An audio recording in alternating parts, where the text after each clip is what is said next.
Hi, everyone. Thank you for tuning in today. I am Josh Gidley, and I play Tommy on The Bird Flies. And this is... Hey, I'm Justin Whetstone. I played the hitman in The Bird Flies and also sourced the rifle that's used from a buddy, Brandon Doyle, who is our armorer in the scene. And finally, we have... Hi, I'm R.R Haines. I'm the writer, director, editor of The Bird Flies, and this is The Bird Flies Podcast. Josh here is the lead. Woo! Yay! Go me. The star, right? Good times. Justin has an interesting story with the film. Justin originally came in to be a day player kind of vibe, but the scene got cut. But I like Justin so much that he ended up taking on a bigger role. What can you tell us about that role? Yeah, so I get that call that you always dread, like, hey, we had to make some adjustments to the film and some things got cut. And unfortunately, your scene was one. I'm like, it happens, no big deal. But, Right. And then it was Ronnie asking if I could come on. And he had this idea for a hitman. And I was like, yes. From customer picking up his vehicle to a hitman. Yeah, I'm down for that for sure. Of course. Absolutely. And but it hadn't been written yet. Yeah. So it was an idea, and he asked if I wanted to collaborate on it, and I was like, absolutely, I do. Yeah. I would never turn down that opportunity. I told him, I'm like, listen, I'm not a writer. I'm an actor. I would love to learn how to be a writer. Of course. So here's a great opportunity. So I was able to, ping pong back and forth with Ronnie and come up with something that I think was really good. Yeah, it was one of my favorite scenes, honestly. And, they call him the hitman, but I think assassin sounds a lot more cool. And I wanted to ask you, that rifle that you were using, what kind of rifle was that? Was that a real gun? Was that a real rifle or was that a prop? So you weren't there for the shot portion of it, the actual hit. My buddy Brandon Doyle at work is a gun enthusiast. So Ronnie says, he's like, man, I just got to find the right rifle. Like, I have this in my mind of what I want. And I said, whoa, I think I got a guy for you. So I text Doyle and I'm like, hey, man, how would you like one of your rifles to be in a movie? And within like 10 seconds, I'm getting cell phone pictures of his wall of weapons. And I said, well, Ronnie talked about how he'd love to have a can on a silencer. I'm like, which ones have that option? He goes, every single one. Right. I'm like, oh my God. Okay. So I started forwarding the pictures to Ronnie, like, here are your options. Take a pick. And it ended up being, I don't know the actual model of it myself. I just remember it had something to do with John Wick. Yeah, it was the rifle from John Wick. You can't go wrong with John Wick. Right. So it was a beautiful weapon. Yes. Oh yeah, that looked pretty heavy duty to me. Yeah. Especially when you were loading the magazine in it. I said, what is it? What model is that? I have to know. Right. And that was actually part of it too, where Ronnie said he wanted to have something with the magazine, but also be able to show the bolt load. And this weapon has both included. So that was the obvious winner to take along. No, you executed that pretty well. And one of my favorite lines in the movie was when you were looking at your cell phone and you said, what makes it think I want to see this type of shit? What is going on? The algorithm must be. Thank you for catching that, because he tried to take it out at one point. I did. And I have had so many people just watch the film and glaze over that. Yes, and so the fact that you caught that detail is there's great. a lot of you see, this is the movie that you need to watch more than once because there's a lot of hidden gems in this movie. It's almost like the Bourne Identity or John Wick films where you watch it a second time and you hear, oh wow, I didn't catch it the first time. Yeah, you know what absolutely. I mean? And I think you executed that very, very well. Yeah, I appreciate it. Yeah, absolutely. Yeah, that was a very fun scene to shoot. Yeah. Sure. How long have you been acting for, and what made you get into acting, by the way? I've always been interested in acting. It always seemed like a pipe dream. And of course. My first love has always been aviation. So 6 years old, I wanted to be an airline pilot. And I went into the Air Force as an air traffic controller to have a backup to flying, got out, did the airline pilot thing. And it was, the airline industry is so volatile. You don't know what's going to happen. One day, everybody is doing great. The next day, they're laying everybody off. Wow. So that's what happened. They laid all the pilots off except for a few above me. And at the same time, I got the offer for an air traffic control position. And I'm like, let's do it. I'm going to Right go place, to that. right time. Right. So now, being in air traffic, luckily we have an early retirement age. 20 years and 50 years old is when you're eligible. You're forced out at 56. So I'm 46. So I'm like, well, what do I do after I retire? Do I go back to the airlines and fly? And I'm like, no, you know what? I'm going to actually go for acting. So I figured a nice 6-year plan to get into acting classes. I went back to the community college to get a degree, just an associate's degree in the arts, because I had GI Bill money left over. Of course. So I took some improv and acting and just like film studies in general, and then started looking on Backstage and Facebook for opportunities to try to get my feet wet and get the experience. So once I do retire, I should have a resume that can get me full-time acting, hopefully. Right. Which will probably take a move down to Atlanta is the plan. But we'll see what happens when it comes. Yeah. Yeah, The so- improv thing that you mentioned, I Yeah. know that you're pretty efficient when it comes to improv, because I know when we shot our scene, when you were handing me the briefcase or you were putting it in the trunk, and we were trying to figure out, when I'm walking away, how are you going to execute this line? And you came up with a bunch of ideas. And I think it flowed very, very nicely. And in the final cut, it seemed like you executed it so well. I appreciate So, that. and the chemistry was also, Yeah. I mean, that's important as well. Absolutely. If you don't have chemistry, not only are you going to notice, but the audience is going to notice too. Yeah, that was something that actually was in my mind working with you on like both scenes. The one that was cut and the Hitman scene, they both were so easy to figure everything out and to work with each other. I love it when that happens. Right. No, it was nice. I mean, talk about that weather too. I mean, that weather, it was so hot and so humid. We were dripping bullets, but we were so determined. We were so passionate.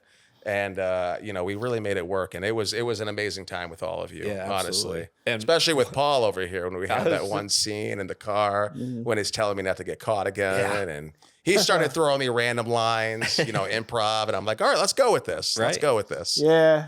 I was gonna say watching Ronnie behind the scenes. It was behind amazing. The camera doing everything himself. I mean, it's just he had this vision, he had the plan, and he, like you said, executing well, and that's what it was like on set every time. Absolutely, it was a pleasure through and through. Thanks. Yeah. Just that one scene that Josh is referring to is a scene that Josh and I shared together. The intriguing thing about that, the coincidence, is that Justin was the script supervisor, which that was the only time, Justin, you did that, unless we did it another time during the Hitman. But remember that scene specifically, so that's interesting that we all have that we share as well. Yeah. Yep. You were making sure I was on you for your lines, but you found your way through that scene as well. Even if you came off, like you said, giving you random lines. I mean, the immediate rewrite basically, and how you guys were able to work off each other again was fantastic. Yeah. Yeah. And even though you didn't have the most screen time in the movie, but I mean, some of my favorite cameos are my favorite parts. And take, for example, Tenacious D in The Pick of Destiny. My favorite scene is when Ben Stiller shows up. Mm-hmm. He's a guy working Guitar Center, and he's just got these crazy lines, and he's just the best. It just reminded me of what you did, and you just brought it through and through. And I just think it flowed so well, honestly. Yeah, it felt like it did. Yeah, For sure. yeah. I was watching it earlier today, and I said, "Wow, this is better than I remembered it." Because when you're putting it through, you run into hiccups. I almost ran over Ronnie. I almost killed him, and this, that, and the third. But I mean, through the blood, sweat, and tears and grime, when you put it together, it tends to work out. So I'm glad that we all got to experience that. Josh almost hit me with a car. Man, luckily Luke was there to save the day. I mean, he told me this thing was so weird. This Fiera, I mean, you couldn't see. He's like, hey, man, when you get into Michael, he said, when you get into this car, when you press the gas, you may or may not fly out into the road. And if you do, just jump out of the car. I said, okay. So I had to put on a brave face, I'm ready to do this. But in my mind, I'm like, I'm not ready to do this, but I'm going to tackle it through and through. And By the way, did you sign the waiver yet? Right. The waiver. It's like, no, I didn't sign it yet. Ooh, but no, we signed the waivers, and yeah, we made it work, man. That was a really good night. We even ran across the street to have the gas station, because the gas station, as we were filming, they shut off all the lights. Yeah. We're like, oh no, what are we gonna do now? It's like, that's not supposed to happen yet. we had this guy Cole Milwee, who's kind of like an up and comer out of what is it? What's this? MPI. Oh, yeah, okay, yeah. And so we composed this beautiful shot with all of this beautiful symmetry with the gas station. It was a Tarantino trunk shot as the trunk comes up, and the trunk would come up Tarantino style, and you'd see the gas station. And like right when I think what happened is I had delayed the shot for something else. And then within that time that I delayed it, we Googled it. They said they were going to be open till 10, 11, and then they shut it off. I ran next door, offered them money to keep it on. The lady was like, no money in the world is going to keep me from going home right now. And so, I don't blame her. She's like, I already clocked out. Right, exactly. I'm right there with you. At the end Can you forget to switch off the light just once? Yeah, I mean, at the end of the day, we lost some beautiful neons at the gas station. Otherwise, whatever, you know. Yeah. Yeah. Yeah, I think it worked out. It was pretty cool. And then you know, the whole thing where you pulled off your assassination mission and you added a comedic value to the whole thing. It was very, very efficient. Like I said, like just because you didn't get that much screen time, I think one of your scenes was one of the most memorable, in my opinion, of course. Well, I appreciate that. Absolutely, absolutely. Yeah. Yeah. Any screen time is enough screen time, though, right? I would say so. I couldn't agree more. Yeah. And like I said, the chemistry was there. Yeah. Yeah, it doesn't matter if we're filming multiple days or if we're filming one day for like an hour and a half. I mean, you know, you're one of those people who we have so much chemistry that you're one of those people I would like to get a beer with. Right. You know what I mean? You can't say that for every cast member. No. You know, I mean, sometimes that's rare. Yeah, sometimes it's rare, especially when two actors, you know, clash. But this wasn't the case. Right. There's in the airline speak, we had crew members that we would call slam clickers because they were not sociable. And you would get to the hotel for the overnight, and you'd be like, "Hey, do you guys want to meet down? Like, we have a 12-hour overnight. Do you guys want to meet down at the bar for a couple drinks before we go to bed?" No, I'm just going to go to my room. Slam click. So it's nice when you have the opposite on set. Oh yeah. It makes it that much more pleasurable, and it just, I mean, it's like, you know, when you're working with people and you don't get along with them, it seems like it's just a drag. But then you have someone like yourself, and we have so much chemistry. Time flies, and it's like, oh, we're done already. I want to keep going. Right. I want to keep going. Let's go for a take 3. You know. Yeah, let's try some other stuff out. Right, exactly. Yeah. And we were throwing curveballs at each other, and there were hiccups in progress, but I mean, in the end, it really worked out. So I'm so glad it did. You guys say that, but I feel like we never got out early one time. I feel like it was always a race to when we're not allowed to be there anymore. Oh, that night we were there. Yeah. I remember I had to stop our conversation like hours after we stopped filming. It was like 4:30 in the morning. I'm like, all right, you guys, I would love to keep this conversation going. Yeah. I'm going to try to make it home before the sun comes up. You know what I mean? I think I was working that next morning too. I remember you saying that too, but you didn't care. You just wanted to make a good product. Exactly. And that's exactly what we did. So I'm so glad. I'm so grateful for that. Yeah. Yeah, man. What do you guys remember about the premiere? I remember the premiere. I don't remember the exact time that it started, but let's say, for example, the premiere started at 3. I got there at 2:55. Now, like I said, this isn't the exact time, but I'm just giving you an estimate. The premiere was at 3. I got there at 2:55. I had 100 people texting me saying, "Where are you? You're late. I'm like, I'm 5 minutes early. I just got here." And, by the time I walked up, everybody had already taken their pictures. And there were so many people that I wanted to see that came and went. And I'm like, oh, man, I feel like I'm late, even though I'm early. So, I mean, that was a lesson learned. Like, when you have a premiere, don't show up 5 minutes early. Show up a half hour early. That's when you're safe and sorry. I think I got there around 15 minutes probably before it was supposed to start. Good strategy. And walking up, I don't know what to expect. I mean, the theater was awesome. And yes, sold and out. I walked up and I'm looking at the lines outside going, Yeah. oh my God, this is a turnout. That was amazing. Yeah, so many amazing. people. There were people just from the industry within Michigan that wanted to support it. I mean, it was something for sure. You know, there was a lot of my family members. I didn't even know that they were coming until they got there. And I showed up and there was 15 of my family, cousins, aunts, uncles. They were all there. We had a sold out premiere. It was so amazing. I walked in and everybody started clapping. I'm like, I didn't know what to do with my hands. I'm like,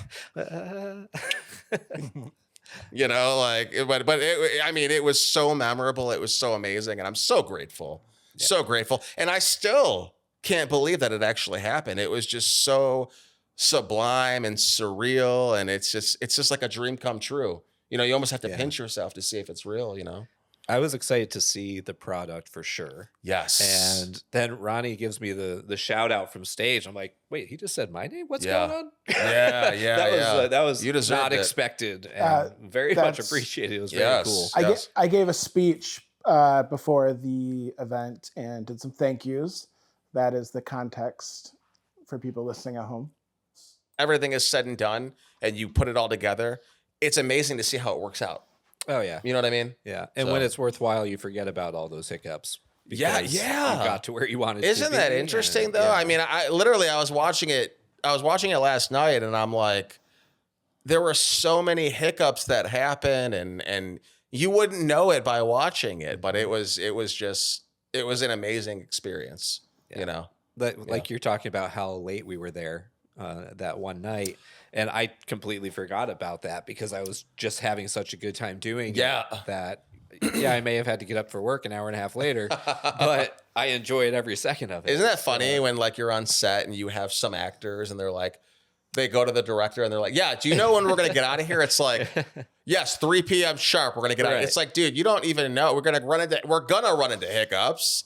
You know, things are going to happen. You know what I mean? It's like the lights are going to go out and you got to find a new shot. Right. But, you know, people who are really passionate about it and people who are really loving it, they don't ask how long we're going to be here for. I didn't care if we were there until 6 a.m. Right. I was there. I was in it to win it. You know what I mean? Yeah. So, it was a good time, honestly. Absolutely. Yeah. And Ronnie, so you said it was about 6 months that you're writing, but how did you get the idea for this storyline? Did it start from basically, I want to write a crime story, or did you have something very specific in mind? I have a stupid answer for you. So this is how the whole thing came about. Was one day I was at the sandbar. We live in Southeast Michigan. We got these beautiful lakes. They're great. And it was a lot of people, you know, they're playing lake volleyball and whatnot. And we're all in a group and some of my friends are friends with this one guy and he's got his boat there. It's a brand new boat. And he's, he's an older guy about Brent's age. He's got his gold chain there. And he made fun of me. And I just remember thinking like, well, fuck this guy. And so I went home and I just kept thinking about this guy. And I'm like, man, that guy probably steals cars for a living or something. You know, like how do you get that? How do you get that brand new boat? Like that guy seems like a crime boss or something, you know? And so I got to think about it, like, well, okay. So there's a crime boss at the sandbar. What does he do? He steals cars? Okay. All right, well, what if there was a guy that meets up with him at the sandbar and he gets a job and the guy is tired of working for assholes his whole life and just wants to do his own thing but doesn't believe that he can do it, and you know, all the pieces start falling together that he could do it, but everything's a little bit flawed, you know. The guy wants a mechanic shop, you know. The bad guy says, well, I'll give you a mechanic shop, but it's just, you know, this little tiny garage.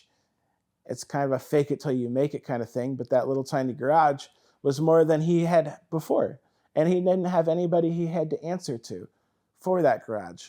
So he thought, which is always a story. Yeah, I think that's why a lot of people can relate to this story is because we've all been there where we have a boss who we just can't stand, and we have a job that we would really we'd rather shoot ourselves in the foot than have to show up to this job. And I got a kid on the way, and I don't have an education. I'm working dead end job after a dead end job. How do I get out? I want more. I can make more money, but I got to do it in a dirty way. So the story is just so relatable. Mhm. It's so relatable. So like when you're watching it, you almost latch on to a certain character, as you're watching the film. And that's the beautiful thing. That's how you made a beautiful product is when, because the last thing you want is people to watch your film, your project, and the audience goes, it was meh. You want people to either hate your character or you want people to love your character. As long as they're feeling something for the character, that is the goal. The last thing you want is for them to feel meh about it. And for this one, I feel like every character, no matter how big, no matter how small, no matter how long you were on the camera for, whether you were on there for, every scene or only one scene, every character, you can find somebody who relates to that specific character. And that's a beautiful thing, in my opinion, of course. I agree 100%. Yeah. So what have you guys been up to lately with your acting? Any projects or anything? I mean, I've been auditioning. I have I'm involved with a project called Power Rangers Beast Hunters. We have 2 episodes that have come out. We have 2 more coming out. One coming out next month, May. Stay tuned for that. I have another project called Gun Force that we're filming right now. And other than that, man, it's audition season. Spring is here. We're auditioning, just trying to find our next gig. And Justin, what about you, man? I know you're busy. A lot of auditions, like you said. Yeah. A couple commercials in the last few months. Yeah. I have one film coming up, Twisted Blood. That one's in pre-production. We're supposed to start filming, I believe, in June. Looking forward to that one. I just got the full script actually 2 nights ago. Feature length? Yeah. Nice. Yeah. And the scene that I'm in, there's some physical comedy included, which I love. So I'm really excited to bring that officer to life. It's a police officer. Anybody who role. can do comedy has my utmost. Theater and comedy. In my opinion, theater and comedy, that specific genre.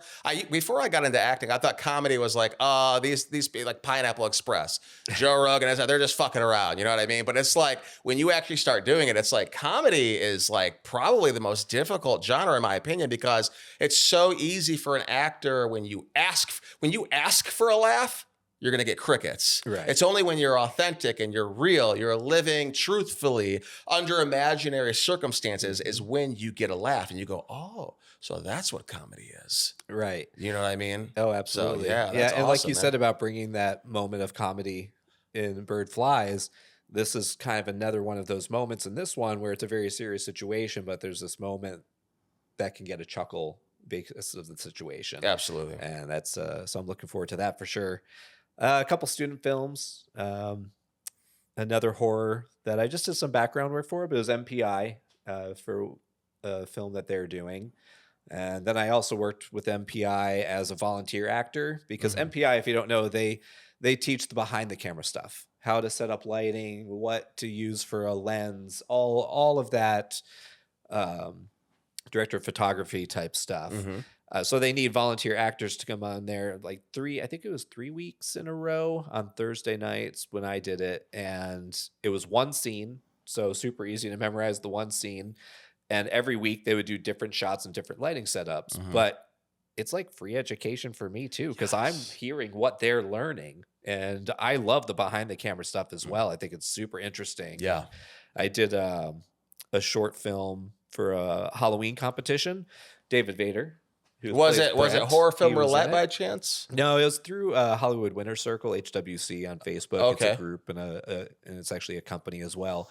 So they do a couple times a year. They'll do film competitions to get you working. To bring up your skills. It's a learning environment, and it was the first time I had ever done everything myself. Like I didn't write it. Lauren wrote it, and then David and Aaron were the other two actors, along with Lauren and myself.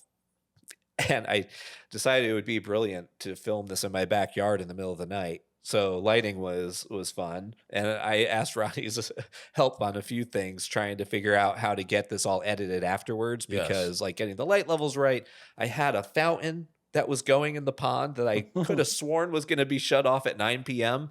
We finished at 1 a.m. I think, and it was still going. So I had to try to mask that with underlying crickets and soundtracks and everything. And yeah, so that was something else that I've done since this, but it's always great to do both sides, I think, and expand that craft. Those student projects, especially MPI specifically, like even though they're student films and most of them are short films, it's amazing because you get experience. You know what I mean? Like if you've been doing nothing but acting, but you get involved in a short film at MPI, and now you're the director of cinematography. Now you have experience with that. Now you wear many hats. Now you have experience directing this, that, and the third. Yeah. So I think that's always a great experience. Oh, for sure. Now, to be clear, you don't, as the actor going there, you're not doing any behind the camera stuff. You're strictly there to be an actor because it's a school. So they're all paid students that are learning everything. But you get to overhear in between takes everything that they're being taught. Yes. So as an actor, understanding the difference in the lenses and what does that mean for your frame, or we're putting this light here to highlight this, so you know where you need to not be because you don't want to be casting shadows. Be a friend to the cinematographer. Of course. The director of photography, make sure that everything runs smooth. So that was a really cool experience. So if anybody else is in the area of Michigan, and they look for volunteers every semester, so they have a Facebook page, and I think Douglas usually puts out a post when they're looking for somebody. But it's a lot of fun. I've been to MPI a few times, and the whole place, I mean, it's like a university. I mean, they have this huge room, just this huge green screen room. They have a room where you do voiceover. I mean, it's amazing. It really is amazing. Ronnie, do you have what other projects are you working on? I mean, I think your mind is too great to not be nothing in develop, nothing yet. But I mean, you and I have things in the works right now. Well, I asked Justin to do as well. So as long as Justin is available and willing, we've wrote Justin into it. You're the guy who. Okay, so for people at home, Josh and I are working on a ghost hunting show, and Justin is set to be the what kind of meter person? You call it a EMF. Oh, the EMP? EMP reader. EMP. Yeah. Or you can call it just a ghost box. A ghost box. Where it scans AM, FM radio frequencies so fast, and it produces white noise that sometimes you get words out. Mm-hmm. He's here. Hello, I'm John. I'm sure you've seen it on Ghost Adventures, things like that. So that's what we're talking about. Yeah. And I mean, so far it seems pretty promising. We got locations in the works. I've got locations in the works. I mean, we're discussing a possible script, lots of improv, lots of great actors such as yourself. So I think this is a great project in the making, honestly. I think it's going to fall together. Nice. Just like the Bird Flies did. When he asked me, I'm like, yeah. Right? I was hoping you would say yeah, honestly. Yeah, that'll be fun. I don't know how we're gonna do the props for it. Like, do we make an EMP meter? Do we buy one? Well, once we put pen to the paper, we can either make one, or I would be willing to buy one. I've looked up on Google how much they are. They range from like $15 all the way to like $300. So it's not hard to find one. We can get a couple of them. You know what I mean? Now, what about the ghost trap? Like the ghost trap? Yeah, like on Ghostbusters, you got to catch the ghost, right? Yeah. That's another thing that we have to discuss. Proton packs, Yeah. Seems like that's where you would come in, right? I'm the tech guy. Yeah, exactly. That's what I was saying. He's the tech guy. You know what I mean? And then maybe we can pull in Robert, you know what I mean, to do some cinematography and whatnot, things like that. I keep telling you, man, like, I think our best bet is having multiple camera people. I think we should have Robert as a camera person, but he should be like mic'd up and he should be like part of the cast. So like he's the camera person but he's, he still runs camera, Yeah. but like he's the camera person. But the reason why I say we should have multiple cameras is because if we're going to be doing improv and then also anything scripted, with multiple cameras, we're going to be able to get through stuff a lot faster. And then we'll be able to do improv and whatnot, and we'll only need one take because we'll have a couple different cameras and we'll be able to get somebody's reaction shot or the other person talking or whatever it is. Because the way I'm kind of imagining this is kind of filmed a little bit like a reality TV show, or, I mean, it doesn't have to be like, I mean, it's a ghost hunting show that is a reality TV show, technically. Yeah. But yeah, so like getting a couple people out, and then, we have access to cameras. I mean, I want to say it's like 6 cameras that are all identical, and that doesn't mean we need to have 6 camera people, but Yeah. So yeah, I'd like to have multiple camera people on it. For sure. If we can get a couple people, Yeah. but I think that'll be super helpful.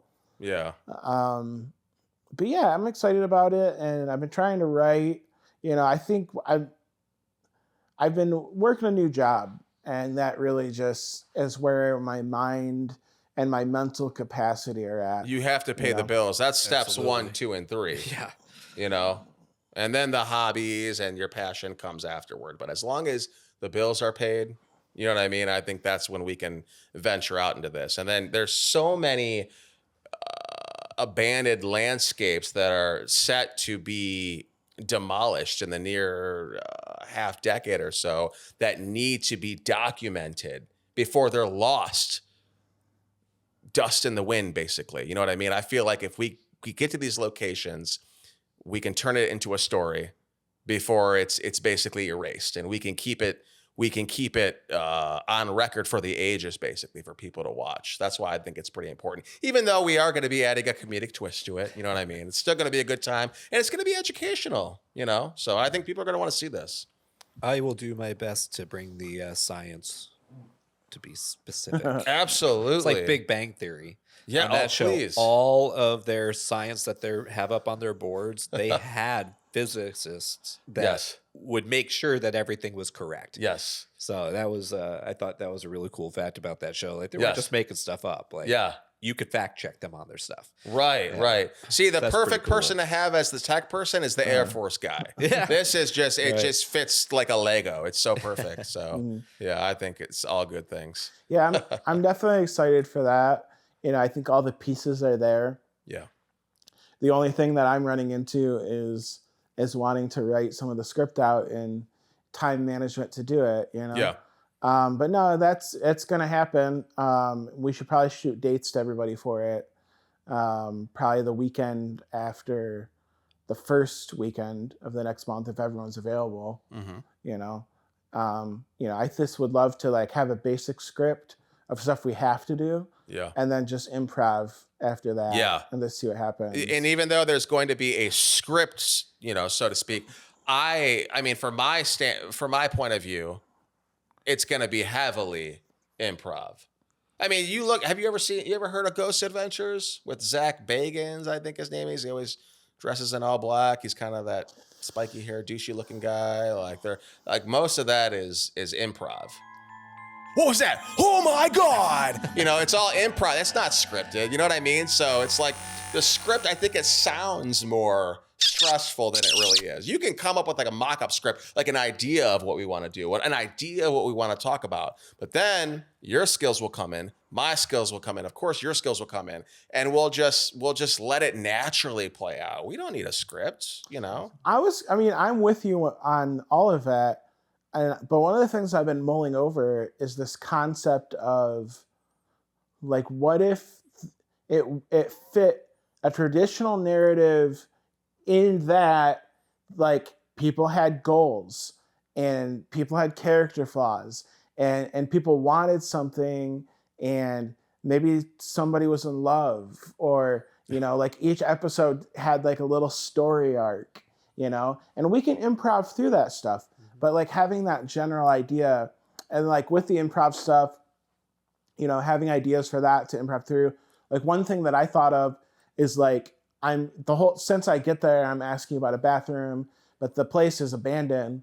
And so there's no running water. But then I finally decide to go to the bathroom.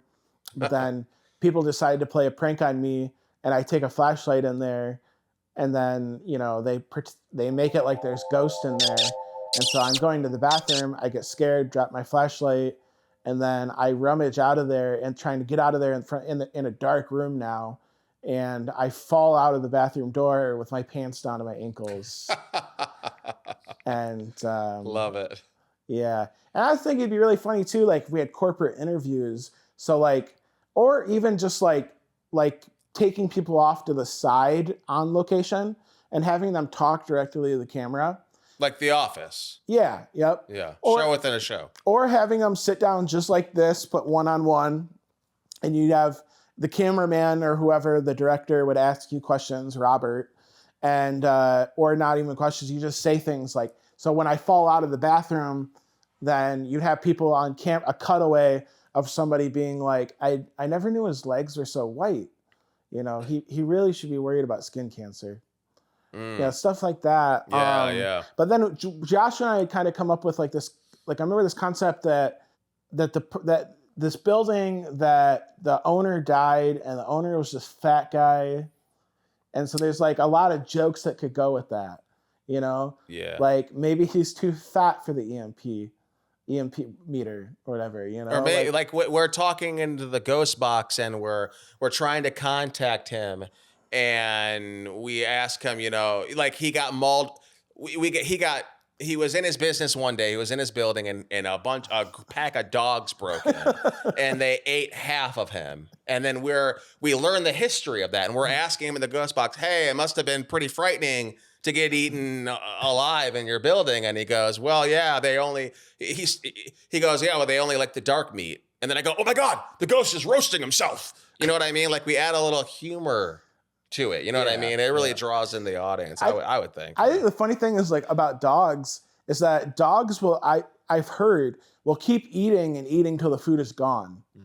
Like, have you ever heard that? Yeah. I heard that. I've heard instances where loyal dogs, their owners will pass away in the building, in their house or apartment, and nobody will notice. You know, they don't have any direct family members, so they're not in contact with anybody. So they're dead for a few months, and their dog will get hungry, and they'll start eating their owner.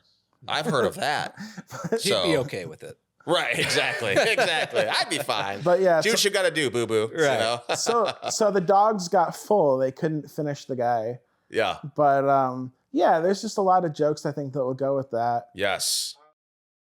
I don't know if I told you guys this yet, but I got greenlit to make a horror film, write, produce, direct, edit, with $20,000. Now I know it's not a normal movie budget, but good Lord, it's a lot more than what The Bird Flies was made on. I would say so. Yeah, a little bit. Congratulations. That's huge. That's so cool, man. Congratulations. I think you mentioned that to me once, but you didn't really go into detail about that. How did that come to be exactly? Well, I know a guy that has offered me a lot of opportunity in life, and he's been very helpful with filmmaking in the past. And one day he just said that he wanted a movie. And I said, well, I could do that. Horror movies sell. He said, okay, perfect. Let's do a horror movie. And we've talked about it a few times. You know, it gets brought up every once in a while to confirm. Me and this person, we have a couple projects that we're working on. But once we get done with those, we'll be on to this one. And, you know, anything can fall apart or changes can be made, minds can be changed, and that's okay. So I don't count chickens before they hatch. Especially in this industry. Exactly. This is the Wild West of all industries. So anything and everything will happen. So it's okay. I'm not worried about it. Yeah. This film is about this girl. Yeah. All right, who wants to play what in my new movie? I will play whatever role you want me to play, as long as it's challenging, as long as it's the opposite of Tommy or any other roles that I've played in the past. You'd be the guy that lures her to the place, obviously. Yes. Oh, yeah. I will own that role. I will own that role. I don't know if you're quite to the age of the family man, but... What if I can make myself the age of the family man? I mean, all it takes is a little wardrobe, a little Yeah, facial hair, yeah. a little different, Little hairstyle. coloring maybe. Yeah. I'm Mhm. willing to alter my image. A lot of actors, it's interesting. A lot of actors want to keep their current image. Like they don't understand. Like and maybe you're willing to do this too, but I'm willing to drastically alter my image. That's what it's about, right? The whole goal Yeah. is to not recognize yourself when you're on camera. Isn't that what you want to do? Watch yourself like, I don't And even not recognize realize this it's person. yourself. Yeah. Yeah. That is pretty sweet when that happens. I don't know if I would get a tattoo. They give me all those like fake Fake. sleeves. Oh, they could do that. I can do that. Yeah, you see that all the time. But yeah, they do that CGI nowadays. right. You know what I mean? Right. Like seriously. No teardrop under the eye for Right. me. Not Let's avoid that, permanently shall we? anyway. But yeah, Yeah. shave my head. That's fine. Yeah, You know, I'm all it grows for that. back. Although I have heard the horror story of somebody that shaved their head and it didn't grow back, or it How grew does that back, but happen? like it was like I don't know. Maybe it was hiding before, like hiding the thinning or something. But yeah, they said they shaved their head and it just never grew back full. Like Maybe it was like a special before. razor that they used or something. Right. Don't Yeah. use Nair. Right. Not on It your messed head, up the yeah. hair follicles in a way, like obliterated them. Right. Yeah, interesting. But yeah, man, I'm willing to do whatever it takes. A lot of people aren't, but you seem like you might be. I would like to think that I am. I think Ronnie would be too, and yeah. So I mean, I say bring it. I say bring the challenge on. Yeah, you for know? sure. Yeah. It definitely depends the extent that I'll go, but I am definitely not against growing facial hair, getting rid of facial hair, Josh. cutting the hair, I mean, coloring the hair, any of that stuff. there was a role that I was going to play. It was a project that got canceled. It was by Evil Genius Studios. It was going to be called Curse of the Cannibal Witch.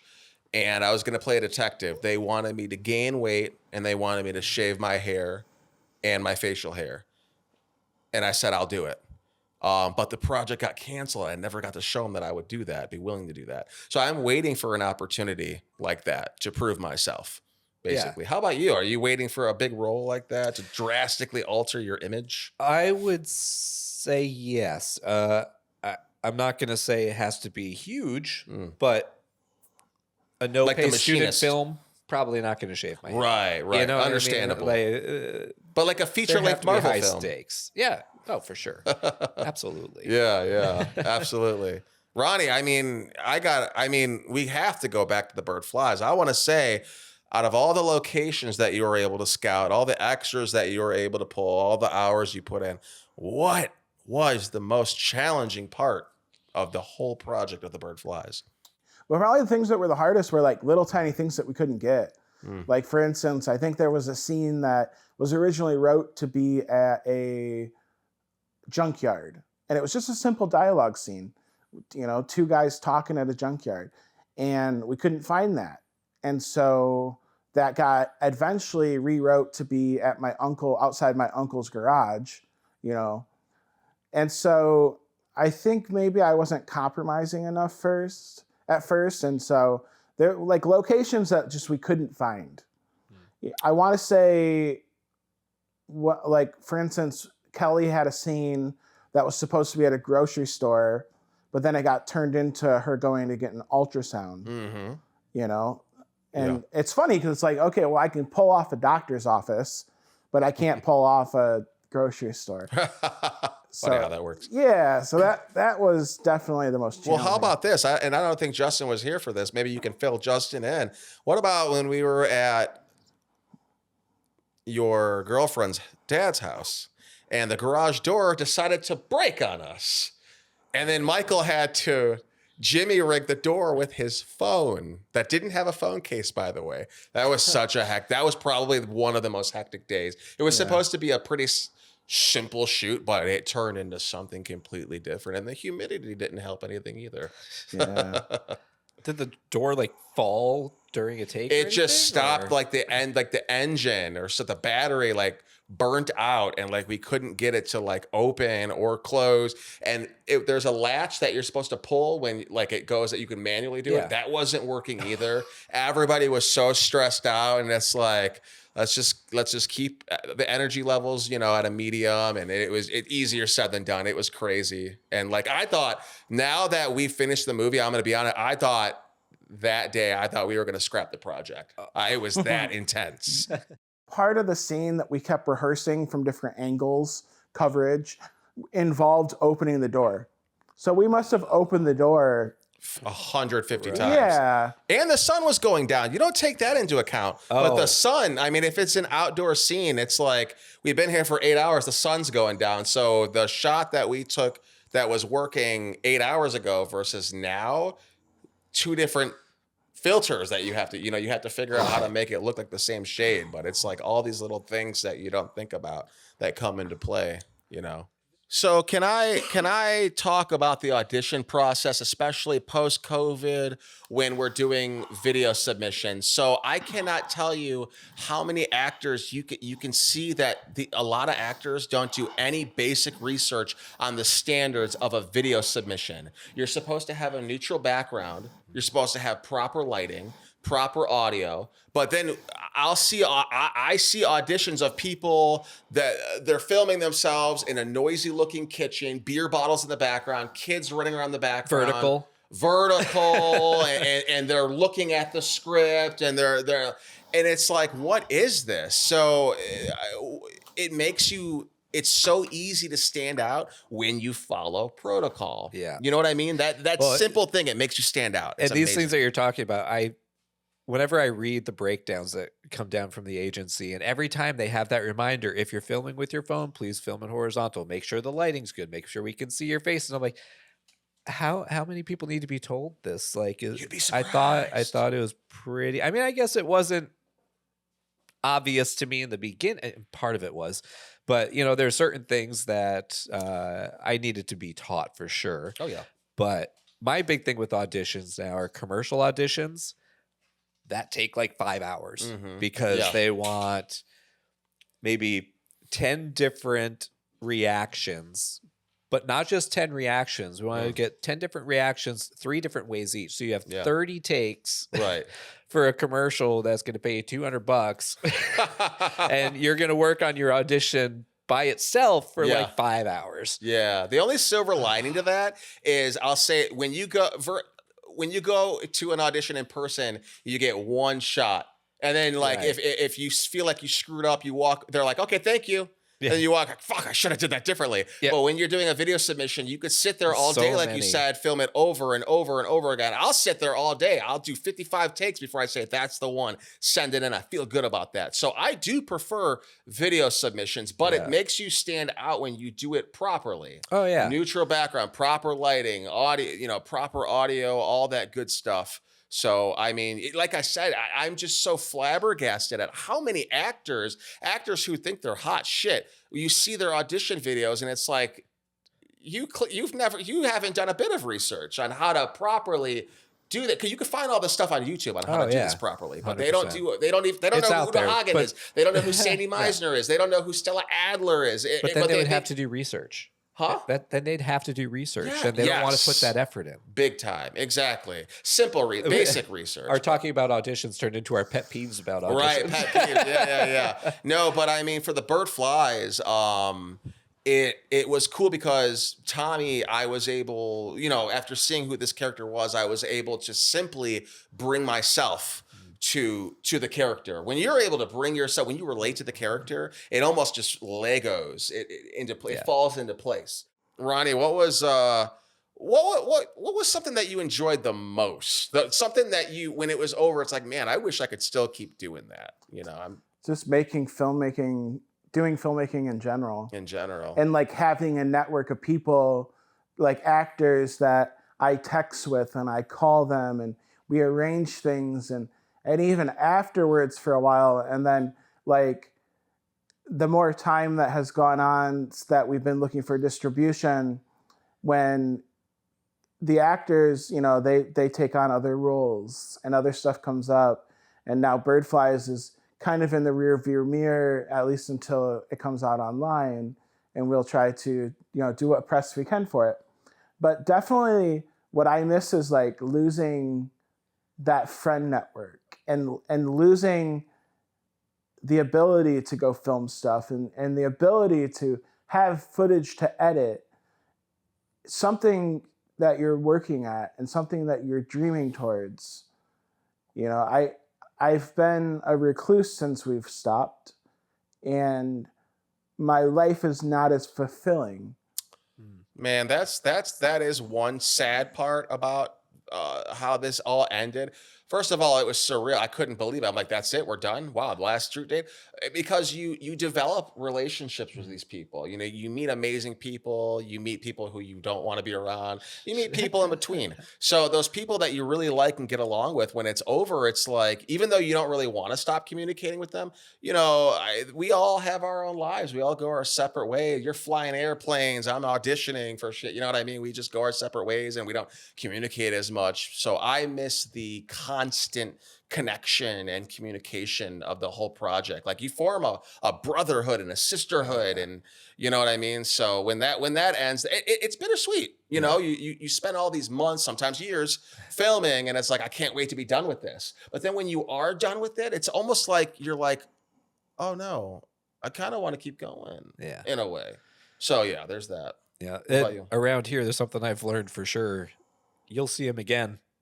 It's a small community, It isn't is. it? It really, really you is. start recognizing the same makeup people, same camera. Yeah, operator. yeah. Other actors are like, oh, sometimes we've worked together, haven't we? Right. Because it's been so long. You're like, oh yeah, we were both on this, but And you know, see never so many really at the same faces. time. Yeah. Yeah.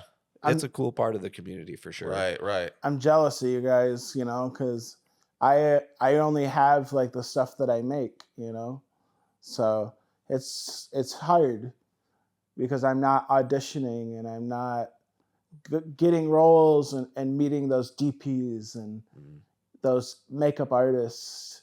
So yeah, it's real hard. You know, I know that I am the master of my own destiny, and that if I want to change that, I can. You know, I know that if I want to get involved, I could. And I felt a bit stagnant since the whole thing. I've wrote so many things. I have wrote, I don't know, 4 pilots, 1 feature, on 2 features now. I got this many short films, you know, and none of them have gotten made. But I don't attribute that to bad luck. I attribute it to me not getting off my ass and doing it. You know, earlier Josh asked me about projects of mine. I've had this idea for Purple Zombies, and I keep getting so close to like getting the filming dates, you know. Well, I'd had a couple main actors drop. There was 3 leads, 2 of the leads dropped, and then that kind of took the wind out of my sails. I'm like, oh no. And I'm kind of closing in on the window because the filming location is for a man that is often in Florida, and he just gives up his house to do it. But I don't know. Do you guys have any advice for me? I mean, basically what I'm telling you is that I'm lazy, I guess. I don't know. No, you're gonna run into curveballs. Like I said earlier, this is the Wild West of industries, and anything and everything can and will happen. You're gonna have, I mean, actors dropping out is probably one of the more common things that happens, but you have to keep pushing forward. And the ones who are successful in this industry are the ones who keep pushing forward when the going gets tough. Look at all the examples of all these big actors who the industry didn't want anything to do with them. Vin Diesel is the perfect example because he's biracial, just like me.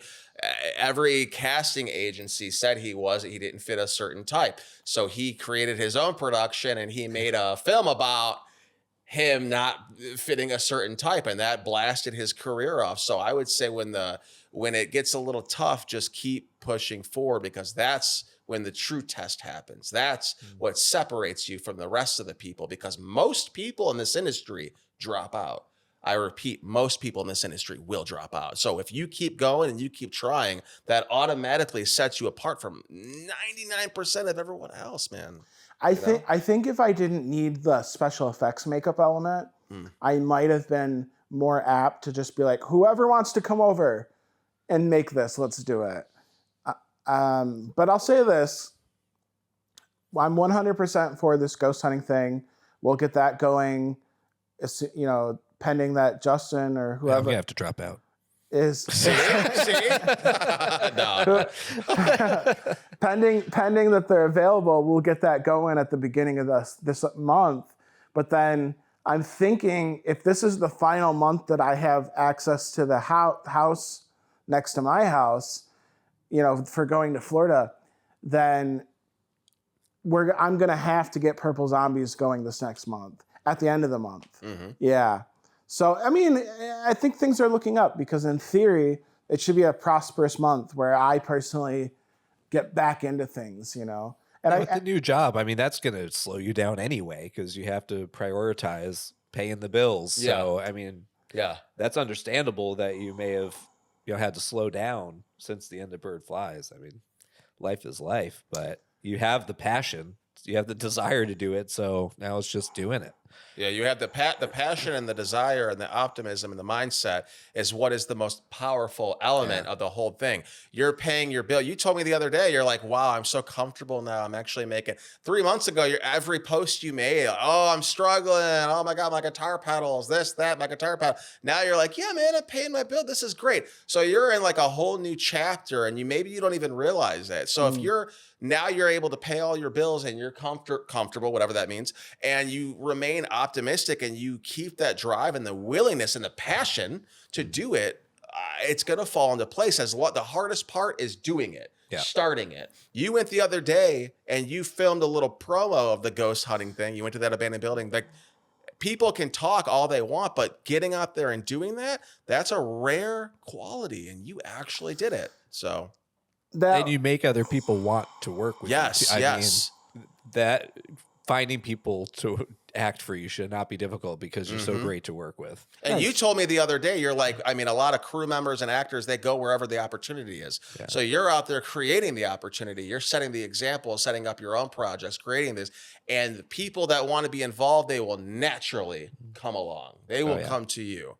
It didn't seem like it a few months ago, but now you're like building yourself up. I mean, look at what you built here. You know what I mean? So you're doing something right. You know what I mean? Absolutely. You are progressing. Yeah. Progression people can be lucky and they might do it overnight, but most people like you and I and we have to work towards it. And so far you've been working on it and you're doing something right. Yeah. I mean, and here's the thing.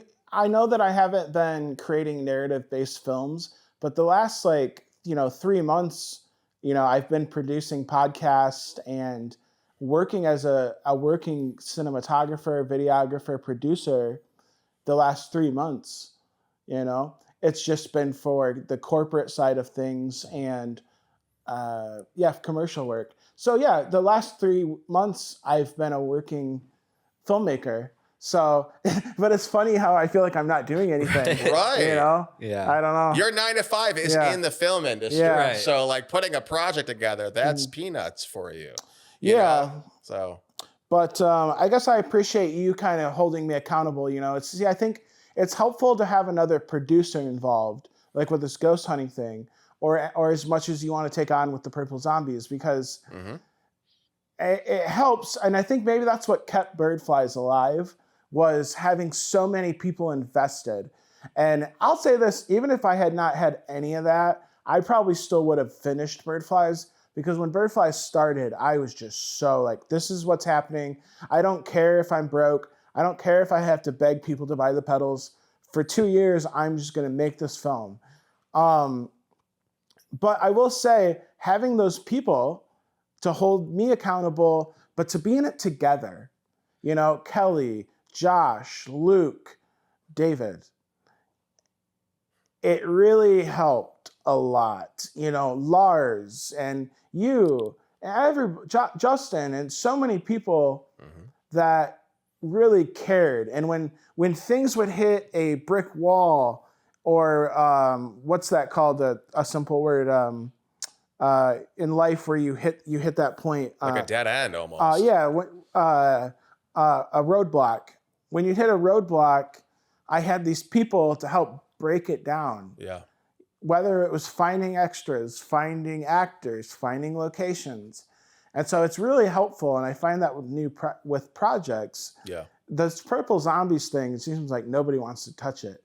But interesting. But that's okay. Well, do you think that there's power in networking? I know you know that. Have you networked? I'm sure if you reach out to enough people will naturally want to be involved in it. Yeah. I had the script in my Google Drive. I mean, it's a great story from what I read. I know that you're going to do a lot of revisions, but like people would want to be involved with that. I think you're crazy if you don't think people would want to be involved. I mean, that's kind of a relatively new-ish idea. So you're like expecting like everybody and their mother wanting to be involved. Like you just got to spread the word and show them the bird fly, show them work that you've done.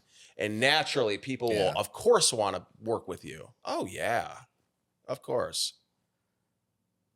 Yeah. All good things. We'll figure it out. We're figuring it out as we go, right? Yeah, just don't overwhelm yourself because I know you have a few projects you want to do, and I work with a director right now. I won't name any names, but there's a director I work with right now. They've got like 8 different projects that they've been talking about doing for like 5 years, but they try to start on one project. Then they ditch that project to work on this project. Then they get that one going, and then they ditch that project to go on this one. So it's like take one step at a time. You have many, many ideas. You have one whole life to live. Focus on one project. Get that project out to the people. When you're done, then move on to the next. It's a cycle. We must keep pushing forward. Yes. Don't just think that you're going to do all this at one time, because sometimes it seems like you might want to do that, which I see that same quality in the other director that I work with. But I'm here to tell you, just take it one step at a time, one project at a time. This isn't a race. You know what I mean? This isn't a race. Let's just go at it at a steady pace. Really. Yeah. Well, I think the horror movie that I was talking about earlier will be easy because there's money behind it. So that's good. Yeah. But yeah, no, I feel you there. You know, just one project at a time. This probably won't go on there, but like I had this like telemarketing script that I was working towards, and that was probably going to be the next one. Have you told me about this? Probably a long time ago. Okay. And I had David set to play the lead, but when David and I split, because I was originally supposed to produce the hook, and then, and by produce I mean make it. I don't mean produce as in like spreadsheets and buy pizza. I mean like actually make it. And yeah. So when David and this isn't going to go online. When David and I split, that project went to the wayside, you know. But it was also a very ambitious project as well. I had not worked here yet. This would have been perfect because it was a telemarketing place. Yeah. Oh yeah. So maybe we'll revisit it later down the road. See? Yeah. It's not a race, man. Right. Not a race. All right, you guys, I think we're going to go ahead and end it there. I'm Josh Gidley playing Tommy and the Bird Flies. I'm Justin Whetstone, the hitman from the Bird Flies, and I'm R.R. Haines. I play Paul from the Bird Flies, and I am the director. Thanks for tuning into the pod. See you guys next time. peace.